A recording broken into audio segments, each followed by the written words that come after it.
Hi there, you are listening to the Guitar Speak podcast. My name is Matt Wakeling and thank you so much for joining me. Now today we're talking amps, valve amps in particular, with an old friend of mine, Grant Wills, who now runs a great company called Valve Heaven, based in South Australia. Grant is passionate about building valve amps and passionate about teaching other people how to do it as well. So he manufactures amps, but he also gives workshops and classes and really is into the whole process. I think I remember the first time I really begin to understand the massive impact an amplifier has on tone. I was doing a recording session. David Moyes was the producer. David was in an earlier episode of the Guitar Speak podcast. Check that out if you haven't heard it already. But Dave was producing, and Simon Ruffalo, my good friend and co-guitarist, and I, we begged, borrowed, and we didn't steal any amps, but we ended up with a whole heap of amps. Dave himself had some really cool amps, and man, I just remember trying out different combinations of guitars and amps and just finding the best one for every song. Man, I will never forget plugging in Dave Moyes' Telecaster into a Fender Deluxe Reverb, all 22 watts I think they are. Man, that was just a great tone.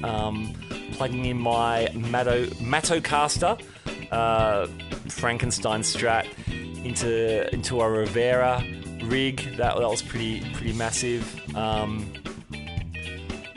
Fender Blues Deluxe, which is a really popular 40 watt tube amp. I think it was my one, or it might have been a borrowed one, I can't remember. I did own one at one stage. Playing an American standard telly into one of those things absolutely dimed, which you cannot do in the real world. And that was bonkers. That was a lot of fun. Anyway, you get the idea. And if you've plugged into a few different amps, you know exactly what I'm talking about. So it was great fun to talk amps with Grant. Not only about what he's doing with Valve Heaven, which is really, really cool. So I hope you enjoy that. But also I asked him some sort of really basic tube amp questions, which may or may not be of use to you. You might know all these questions already, but maybe you don't. Maybe you want to know what push-pull means and different classes of amplification. Anyway, it was great to catch up with Grant. Great to hear about what he's doing. And here's the interview now. Grant Wills from Valve Heaven. Okay, Grant Wills, welcome to the Guitar Speak podcast. Well, it's absolutely great to be doing this with you, Matt. Wonderful. How did you get into amp building originally? I understand you've been into electronics for a long time. Yes, I guess that's the question. As a little kid, I remember looking in the back of an old radio set and being absolutely transfixed by it, seeing all these valves glowing and this technology, and I thought that looks absolutely amazing. And then worked professionally as a electronics technician, worked for a university and playing in bands as well. So the two sides of amps and electronics and music were always kind of like part of my life. So and that continues to this day. Fantastic. Did you ever get into modding radios and things to use them as guitar amps and that kind of caper? Yeah, well, when I was in my teens, I had no money, of course, and I would grab and learn a bit about electronics as I kind of like stuck my fingers in there and hopefully didn't get too many electric shocks and all that sort of stuff along the way. Nice, that's funny. I was we mentioned David Moyes before our interview, who we both know. He had a similar story. He was when he started playing, couldn't afford an amp and ended up hooking up a whole heap of those valve-powered radios. So good times. When yes. So do you remember what was the first thing you actually built for yourself? Was it an amplifier or some sort of circuit? I guess it was probably an amplifier, and it's going back a few years ago now, but I put it in, took an old radio chassis and pulled it apart and rebuilt like a little Fender Champ style amplifier out of that and built it into a homemade combo. That was probably my first first amplifier as such, first, and certainly a valve amplifier back in those days. Yeah. Wow, very cool. So where did you go from there? From an interest as... Yeah, well, I as I mentioned, I was very much into electronics as a teenager, and then was able to get a position with the Uni of SA as a audiovisual technician there, and so I learned a lot, studied electronics formally, and simultaneously to that was sort of playing in bands, and so the whole music and electronics thing sort of developed, and then I developed a part-time business building PAs and amps for the Adelaide music scene for numbers of years while I was playing in bands as well. So I got to sort of see both sides of the music scene in terms of technology, and also obviously guitars and bass and playing in bands and so forth. So it was a great mix at the time. Yeah, cool. So you're a guitar player. What kind of music were you playing then? Yeah, well, as a kid, I grew up in a rural mining town in South Australia, which was a real blast because all of my schoolmates were immigrants from England and Scotland, and they came with all their British blues music, and so I got exposed to all this great music as a teenager that I wouldn't have really probably heard anywhere else, because back in those days you didn't really, music was not all that accessible. It was basically the records that you had and so forth, and so I got exposed to all the British blues explosion, and that had a profound impact on me, I think, in terms of musical styles. And I mean, subsequently, of course, you get into all kinds of different music, but really probably at my heart, the English blues thing was is probably is where I kind of default back to. It's my default, I guess. Okay. My hardwired back to that. Yeah. That's really interesting. That's such a common thing I'm hearing too, with some of our guests. Yeah, definitely the British take on the blues, which then filtered back to America and places like here in Australia. Cool. So I'm thinking of, I don't know, bands like Cream and yes, bands Animals, like Cream, kind of stuff.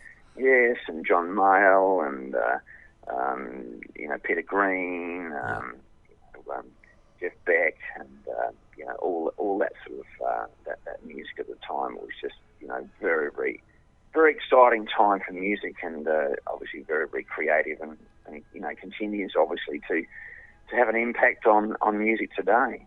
Wow, very cool, very cool. So you were building amps. What kind of amps were you building then for guys in bands? Yeah, well, back in the 70s, of course, there was a big push on solid-state stuff, so I was building a lot of solid-state amps, and it was only really probably in the last 10 or 15 years or so that I've really got right back into valve amps and building amps. So, yes, it's probably not a confession I should make, but I had quite a stint where, because back in the 70s, everybody thought that solid-state amplifiers were going to completely supplant valve amps and take over entirely, but of course we know that didn't happen. Yeah. And now we're back to steam pad technology and the old valves that continue to produce that tone that guitarists continue to want to hear and want to play through. Yeah, it's quite remarkable, isn't it? I'm sure there's other technologies using valves, but there just can't be that many left outside of instrument amps and guitar amps in particular. You mean as far as valve technology? Yeah. Do you know of anyone else actually using valves outside of guitar amps? Well, in the high-end hi-fi market, valves are still quite extensively used. Okay. In the really, really high-end audiophile area, they still use those. But certainly, I'd say probably the largest market in the world these days would be musical instrument amplifiers, and of course, there's still contemporary valve factories, or tube factories as the Americans call them, of course. Yeah. In the former Soviet Union countries, in Serbia, of course China, are making some really good valves these days. So the good news is that even though the technology is well and truly obsolete from a mainstream perspective, there's still plenty of sources of valves which keep our amplifiers going, which is good news. Yeah, definitely. So when did you start your company, Valve Heaven? Where did that start from? Well, I was in Sydney at the end of a bit of a hiatus from music and building amps for quite some time, and then I got back into it in Sydney, and I was doing amp repairs for the music industry in Sydney for many years. Mm-hmm. And at the same time, in addition to the servicing of amps, I've always been very interested in design as well. So I started developing a number of amp designs that were designed really for an absolute beginner, because I really love the idea that people can actually have a crack at building their own amplifiers, and that so I developed this amplifier that became known as the Lamington amplifier because it's built in a Lamington baking tray. You know, the Teflon baking trays that you can buy in supermarkets. It made a very inexpensive chassis for an amplifier to be built. And so, because I had in mind myself when I was 16, wanting to build amplifiers, but really had no money and sort of no way of sourcing all the more expensive parts. And so I thought, well, how do you build a valve amplifier in Australia in this era where all the specialist parts are really very, very expensive. You've got to import them from overseas, and of course we've got very, very high costs associated with that. So I thought, well, is it possible to design an amplifier that uses common, readily available parts here in Australia with valves? And so with a bit of head scratching, came up with a Lamington design. So good. And the irony is that it's ended up being a very, very popular amplifier, and hundreds of these amplifiers have been made here in Australia and even overseas. And the irony is that it was only really meant to be a cheap amp to build, but the actual the side bonus is that it ended up being a really, really nice sounding amplifier, and it's a 15-watt amplifier. The original Lamington amps are 15-watt EL84 amp, so it's a bit like a AC15 or a Marshall 18-watter. It's that sort of chimey British kind of tone, and so despite the fact that it's an inexpensive amp to build, it sounds brilliant, and surprised me actually, because I didn't expect it to sound so good. So that's been an absolute a huge benefit of the Lamington design. It's fantastic. I've heard some clips, and I agree. It sounds fantastic. Sounds brilliant. Well, I should clarify. We've got listeners beyond Australia, and a Lamington, and you're probably helping educate the world in this way a little bit, Grant, as well. A Lamington is a cake. It's an Australian. It's an iconic Australian cake, which involves sponge and cream, and it's good. Just look it up, you people. But so a Lamington tray is like a cake tray, like something you'd bake the cake in, like a cake tin. Yeah. So good.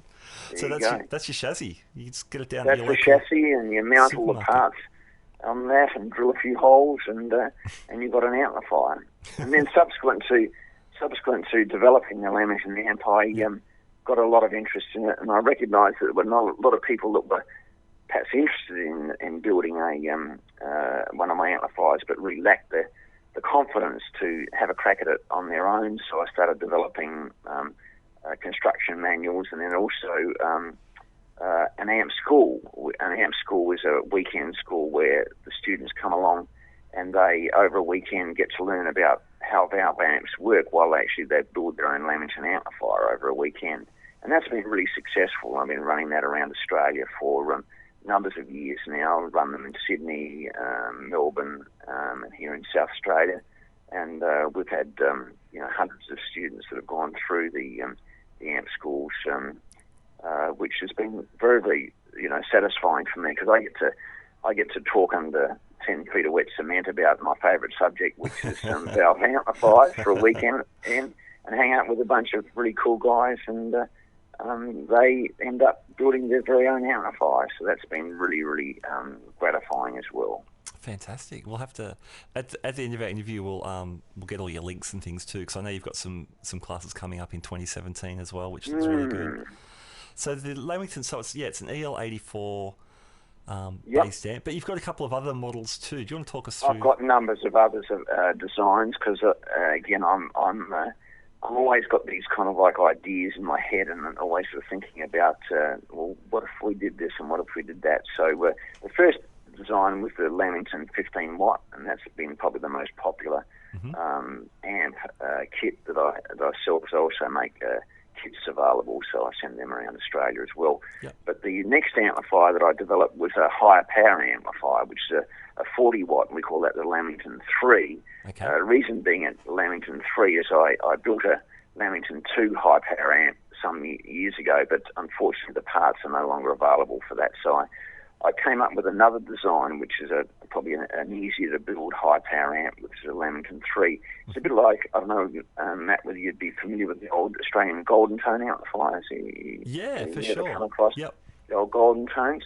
Well, they were an amp that was made in Melbourne by Rose Music back in the day. Okay. And the Lamington 3 is very much like that kind of amplifier. Okay. It's more of a big, clean sort of sound, so it's not really it doesn't really have a lot of overdrive. It's really just a big clean amp. It's like a Fender Bandmaster, that kind of arrangement, and that's been really quite. And that's a 40 watt. Sorry. Yeah, cool. I was going to say that's runs off a 6L6 power tube complement, doesn't it? No, not those guys. They use an unusual valve for guitar amplifiers. They use what's called an EL36.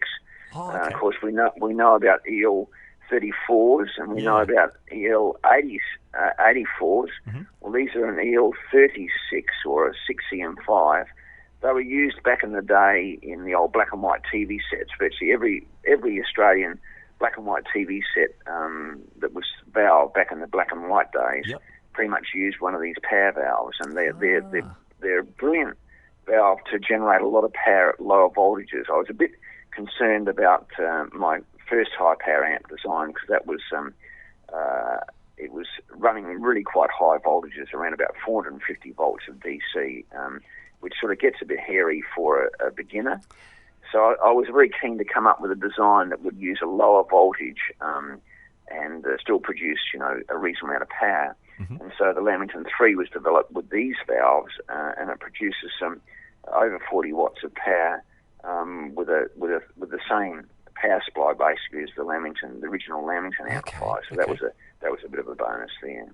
Cool, man. I've never heard of an EL36. That's you wouldn't have, because they were never used in guitar amplifiers. Although the old Golden Tone amplifiers used to use a similar output valve. They used a 6DQ6, which was had the little top caps on them. I don't know whether you ever look in the back of an old Golden Tone amplifier, but they had these. They were quite a different valve. Again, they weren't a 6L6 or an EL34. They were these valves that had a background in black and white TV operations. So that was the Australian kind of take on a Fender or a Marshall amp back in the day.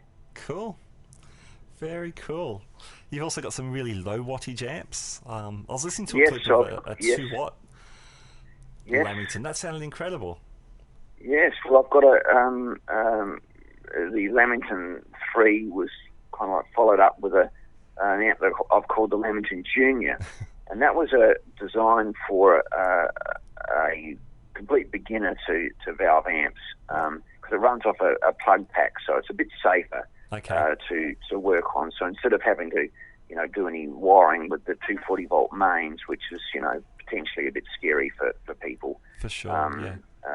This Lamington Junior just runs up a 12 volt plug pack, so you just plug the plug pack into the wall, and that generates the high voltages from that, and generates 2 watts of power, and that's a great little amplifier, because that produce a really crunchy kind of overdrive tone, but still a reasonable amount of clean tone as well. And that's been a very, very popular kit for people to purchase to build themselves. And then subsequent to that, I've also developed a little amplifier that we call the Stack Amp, which is a fully built 0.5 watt amplifier. In other words, it's a half a watt amplifier. Yep. And that idea has become reasonably popular now. I think Marshall make a 1 watt amplifier, and there's other little amplifiers that are designed to give you a really crunchy kind of overdrive tone in your bedroom or in a recording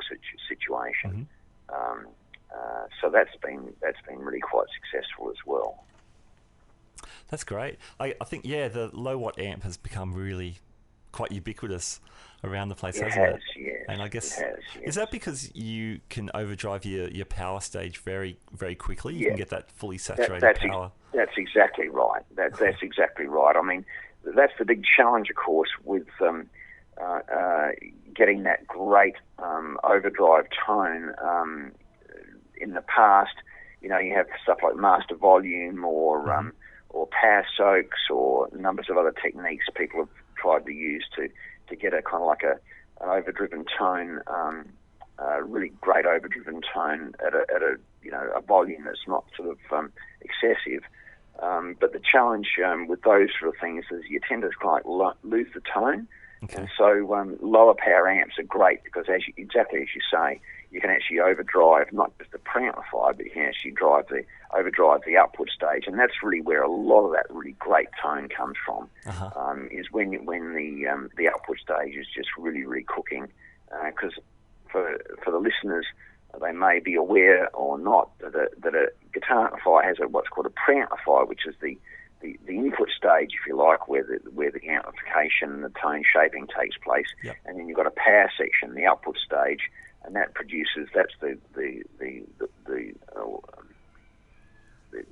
part of the amp that does the work, if you like, that does the hard work of producing the power. And when that's driven into overload, that gives a really great crunchy kind of like overdrive tone. And so having a lower power amp is a great way to get really great overdriven output stage without the amp being sort of super, super, super loud. It's amazing. I find that how things change, because when I was a kid, if you didn't have 100 watt, if you had anything less than 100 watt amplifier, you weren't a real guitarist back in the early days. Whereas everybody's saying, like a Fender Champ is 5 watts, that's too loud at home. I want a lower power amp. And sort of like, amplifiers these days have these little power selectors on them that go down to 0.1 watt and stuff. So yeah, it's a different kind of world we live in these days. Yeah, very much. Grant, I'm not an amp builder at all. I've got a working understanding of what I like and that sort of thing. Can I ask you some questions? These might be dumb questions. Certainly. But no, there's no dumb questions, can I say? Because I always say at an amp school, because it's about learning. Yep. So therefore, there's no. I think the only dumb question is when people don't ask questions. True. Because that's when they're not learning. So fire away with your questions, mate. Okay. Thanks, Grant. When I think of the character of a tube amp, the first thing I think of are the power tubes. So, for example, the amp I work with mostly these days is a British-made Laney. It's an EL84, so it's got a particular kind of Vox sort of a thing. If I'm thinking of Marshalls, I'm thinking of an EL34, which has got a different kind of mid-range characteristic. Fender amp, I'm thinking 6L6s. I mean, I know there's variations as well, but that Fender kind of idea is another tonal sort of benchmark. But is there, surely there's more to an amp's character than just the power tube? Am I talking in ballpark figures here, or is there more guitar players can think about? No, you're right. Look, all these things work together to produce tone. And as you say, output valve configuration has a lot to do with the way an amp sounds. Okay. Also, preamplifier to some degree.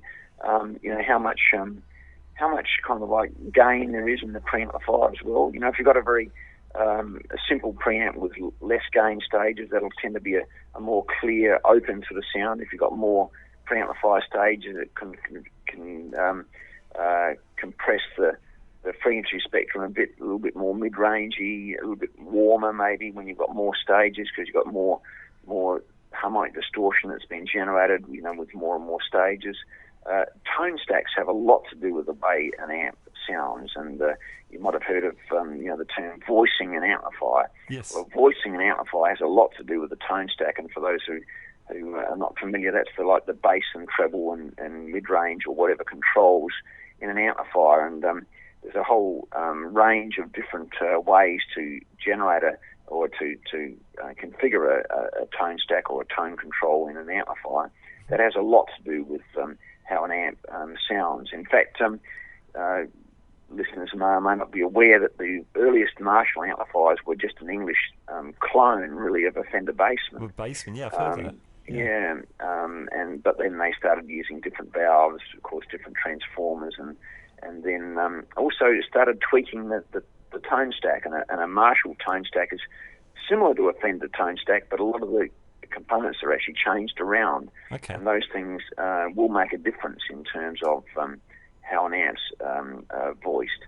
So all those sort of things come into play. Power supplies has a factor in terms of tone as well, because an amplifier that has a valve or a tube rectifier can sort of have a bit more of a squashy kind of like compressed sound than a solid state rectifier. Solid state rectifiers give a tighter sort of sound. Of course, Mesa Boogie have had for some years their amps with switchable, rectifiers, the triple rectifiers and so forth.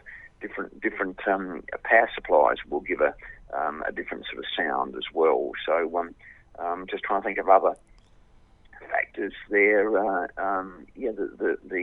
even, I mean, you can sort of go right down the rabbit hole, but even for say a Fender amplifier, the actual manufacture of different valves will sound slightly different in an amplifier as well, which is fun because you get to sort of like do a bit of tube swapping and can end up with subtle differences in tone, especially when you're starting to overdrive an amp too. Different valves can sound different in an overdrive sort of situation as well, and so there's factors there that all work together to sculpt a certain tone. Yeah.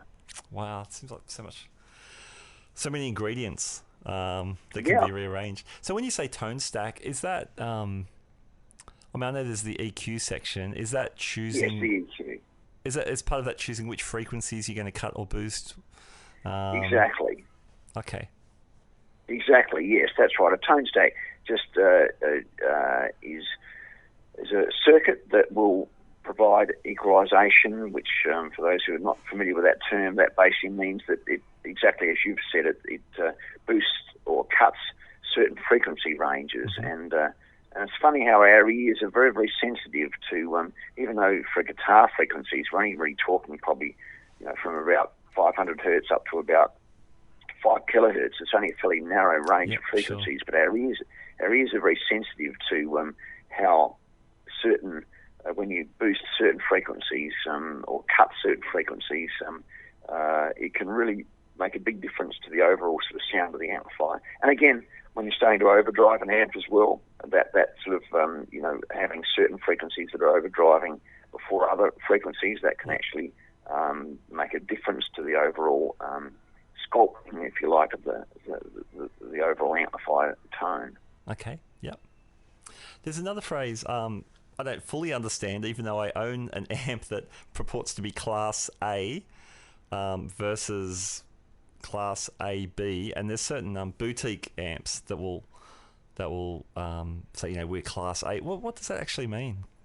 Yes, well, there is some confusion in the amp world about Class A, Class AB, and so forth.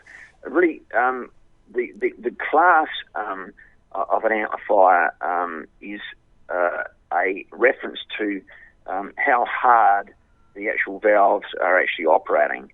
And often you hear a Vox AC30, for example, that's described as a Class A amplifier. Okay. And it's not technically, it's not really a Class A amplifier. It's a Class AB amplifier.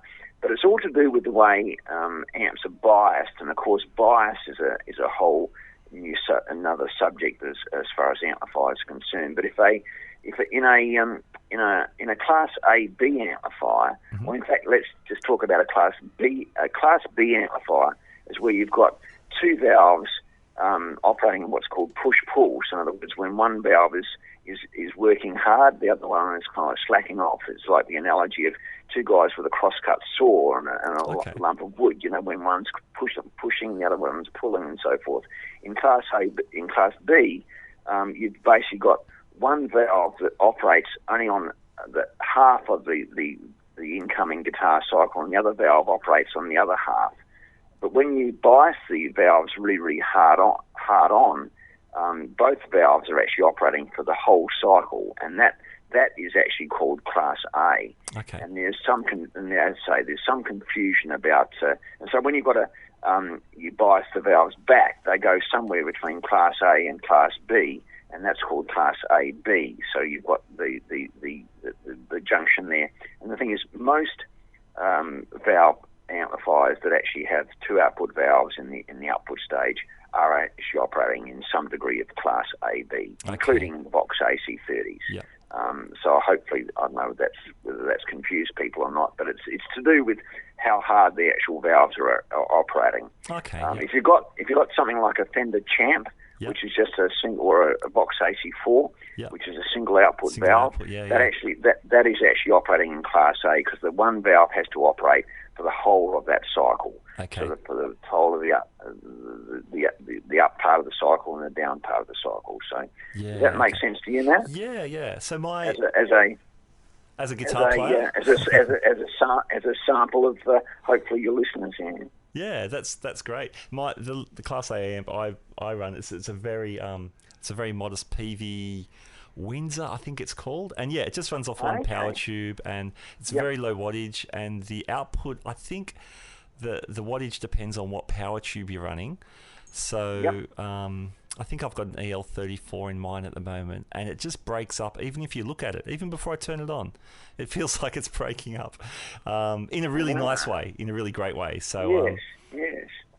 That's yes, well, that's of course talking about a single-ended amplifier, which actually just has the one output valve. Okay. And I'm interested in your comments, because I'm actually prototyping at the moment a single-ended amplifiers, because all of my amplifiers currently are push-pull, or in other words, at least two output, or actually have two output valves in the operation. So there are some challenges to building a successful single-ended amplifier. It's not hard to build a 2 or 3 watt single-ended amplifier, but I'm looking at building developing a 10-watt amplifier and a single-ended amp, which sounds very much like the amp you're talking about. Okay. And interested in your comments there about the tone. Yeah. So is that? I'll ask you a question. So sure. It's got a sort of a warmer sort of breakup. Is that how you describe it? Well, it's a funny amp. It hasn't got a lot of oomph and bottom end in itself, which I gather is an inherent part of the design of that amp. A lot of stuff I've read about that amp, but it's consistent. It's consistent with a single-ended amplifier. Hard to get a lot of bottom end out of a single-ended amp. Okay. But in the real world, like in my bedroom or my garage, it sounds kind of thin. But when I'm actually playing it on a gig with a band, it's fantastic. It's just got the most beautiful top end chime, and I've used it for recording on a bunch of different things, and it sounds great. If I'm playing, say, a covers band gig when I need a lot of clean headroom, it's obviously not that great. But for single note stuff and when you want a lot of clarity and sort of chimey sort of playing, it's fantastic. Well, that's encouraging me with my plans for my prototype that I've got on the bench as we speak at the moment. So there you go. Cool. Well, actually, one of my favourite things, if I hook that up, sort of like a dual mono rig with my with my Laney, which has obviously got a lot more clean headroom. That's good fun too, running them both together. So. Nice. All right. Another question. Pentode versus Triode preamps. Yes. What's that about? Yes. Well, that's to do with when you hear of Pentode or Triode, that is a reference to inside a valve, and we covered this at amp school, but inside a valve you've got a thing called a cathode, which emits the electrons, and then there's a series of grids, or like a spiral mesh between the cathode and then the anode, and the grid controls the flow of current. And in a triode valve, you've just got the it's the simplest kind of valve. You've got a cathode, a grid, and an anode, and that is a triode with the three components there. But you can actually have change the sound. A Pentode preamplifier is unusual. About 98% of amplifiers out there are all pretty much triode preamplifiers. Okay. And you typically have something like a 12AX7 preamplifier valve in the preamp of just about most amplifiers out there. But there were a few early Vox amplifiers that used an EF86 Pentode preamplifier valve, because back in the 60s, EF86s were quite popular. They were used a lot in hi-fi amps and various other things. They were considered to be a very desirable hi-fi preamp valve, and so Big Benny used them in some of the early AC15s, AC10s, AC30s, and they do have a different tone. It's a more of a how can I describe it? More of a sort of a hi-fi, a little bit more how can I describe it? A little bit more.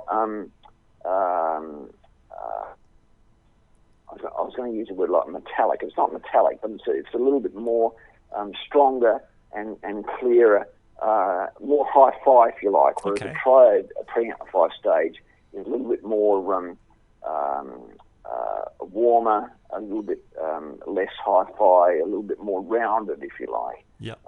In fact, I've got a newish amp design that I've developed for my amp schools called the Lamington Light, and that's up on my website as well, and that's got a Pentode preamplifier stage, and I'm actually really enjoying playing through that. That's got a very, and people that have built it have referred to the fact that it's got a very, very clear, still chimey, still very valve sort of like tone, but it's probably a little bit more accurate, a little bit more clearer, if you like, than a triode sort of a gain stage.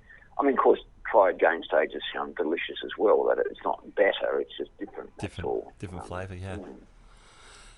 Cool, very cool. Have you ever delved into building pedals or other kind of guitar stuff? Well, I'm a bit of a pedal tragic at the moment. I've been building a lot of pedals at the moment, and of course, it's like most guitarists, we have our little obsessions periodically, and I've been making clones of pedals and a lot of different sort of pedals. And what's great about having a background in electronics is that with the internet these days, there's no shortage of information about a lot of these well-known pedals that are out there, and you can just simply knock them up yourself. There's a lot of really good resources out there to do that. Yeah, so I've been experimenting with Klon pedals and tin pedals and you name it. Marshall blues. The Blues Breaker? Yeah. Was that the Blues Breaker? The Blues Breaker, exactly. I remember those, and all those for the pedals. So I'm really enjoying playing through those and experimenting. I've recently just built there's a guy in the UK that made a printed circuit board available for a multiple delay. It's basically it seeks to clone the old Benson Echo Rec. Benson, the disc-based. Dave Gilmore was a big fan of them. He uses a rotating disc, to record the sound. It was very, very popular back in the 1960s. And so this pedal uses multiple delay ICs to simulate one of these Bensons, and that thing sounds absolutely beautiful. Very, very analogy and really watery, kind of like a delay tone. So that's been lots of fun as well. So yes, that's one of my current obsessions at the moment as a guitarist. That's great. So good.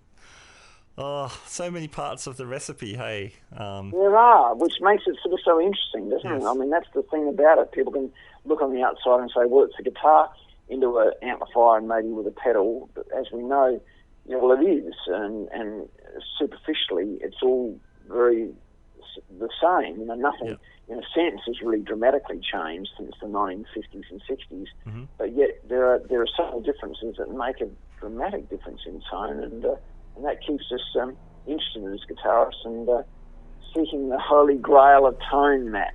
Absolutely. Absolutely. So what's coming up for you guys for next year with your Valve Heaven stuff? Next year I've got numbers of amp schools slated. I've got a school coming up in May in Sydney. Yep. Amp school there over a weekend, and then also another one later in the year. And I'll have what I'm trying to actually promote next year is to encourage people.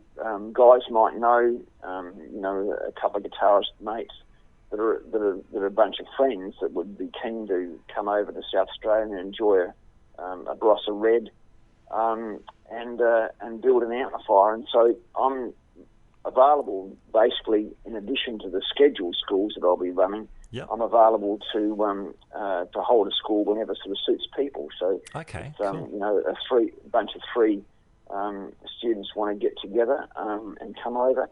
I'll run the school, pretty much whenever sort of suits them. Oh, so, cool. Excellent. And we do that here in my little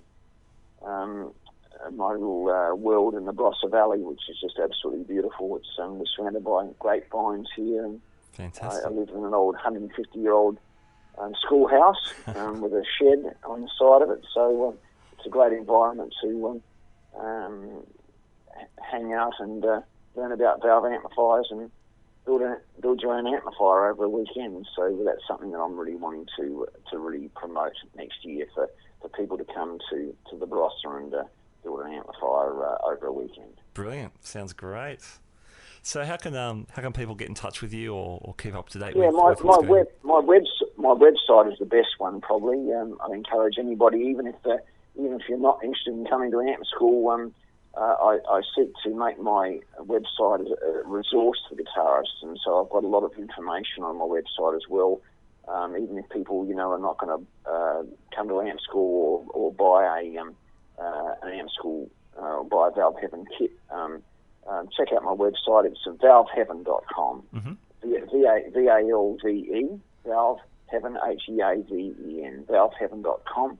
But I've got articles on how the valves work, how the tone stacks work.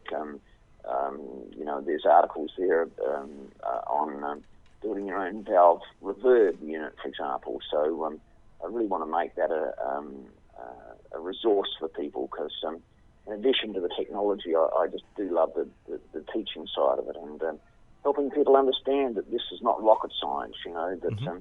You don't have to be a rocket engineer to get an understanding about valve amplifiers. And so hopefully the website will be a good resource for people to learn some other things about the gear that they enjoy playing through. Very cool. Well, Grant, that sounds brilliant. And thank you so much for your time today. Great to hear about not only Valve Heaven, which sounds brilliant, all the work you're doing there, the different models and the schools and the kits and things, but also to answer some of our questions about tube amps and how they work. And they're very loved, but we don't always understand why we love them. But I think you've shed a bit of light on that today as well, so that's really great. Well, Matt, it's an absolute pleasure to chat with you, and really, really appreciated the opportunity to do that. Great. Thanks, Grant. Well, we'll have to do it again, and when you get to Sydney, we'll see if we can come down and say good day and and catch Yeah, up. that'd be great. That'd be great. Okay, thanks, Grant. We'll talk again. Well, good, Matt. Okay. Thanks so much for that. All right, there you go. Grant Wills from Valve Heaven. Grant is a super good guy. He's not only is he, putting on the classes and building different types of models as we discussed, but he's really keen on just getting information out there. So his website's a really great resource, and it's definitely in Grant's heart to share the knowledge and point people in the right direction. Of course, if you can get to one of his workshops, they look like heaps of fun. Definitely check that out again on his website. There's also a Valve Heaven Facebook page. But it all looks good. Oh, there's some good online demos as well. If you Google or YouTube Valve Heaven amps, there's some cool demos demonstrating different types of models, and they all sound pretty big. All right, well, hey, thank you for joining us on the Guitar Speak podcast. Please remember, you can listen to all of our previous episodes for free. We're on iTunes, we're on Stitcher. You can find us on Facebook and Instagram. We have applied to be on Spotify. That's a bit of a process, so stay tuned. If anything comes of that, I'll let you know immediately for all you streamers out there. All right, well, that's it for me. My name is Matt Wakeling, and this is the Guitar Speak podcast. Thank you so much for joining me, and we'll catch you next time. Bye now.